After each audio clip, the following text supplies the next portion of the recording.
In today's video, I'm going to teach you how to increase productivity with Google Sheets. 2026, step by step, we'll build a simple, reliable tracker that helps you prioritize work, see progress at a glance, and review your results without overcomplicating your workflow. Start by opening Google Sheets and creating a new blank spreadsheet. Give it a clear name so you can find it later. Call it 2026 Productivity Tracker. In the first row, set up your structure. From left to right, type these headers: date, task, category, priority, status, deadline, and notes. Make row 1 bold so it stands out from your data.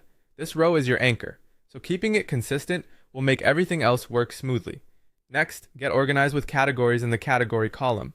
Add labels that reflect the types of work you actually do, such as client work, content creation, admin, sales or prospecting, and personal. Consistent categories help you understand where your time goes and make weekly reviews easier later on. Now let's streamline data entry with drop-down menus. For the priority column, select the entire priority column, then go to Data and choose Data Validation. Add a drop-down with 3 options: high, medium, and low. This makes prioritization quick and standard across all tasks. Do the same for the status column. Create a drop-down with not started, in progress, completed, and follow up. Keep the wording exactly the same every time so your formulas and formatting recognize it. To make progress pop visually, add conditional formatting for completed tasks. Select the status column, click Format, then Conditional Formatting. Create a rule that highlights cells where the text is completed and choose a green fill. As you update statuses, completed items will stand out automatically, giving you an instant sense of momentum. Below your task table, add a simple daily summary. For total tasks, enter the formula County B2 B100.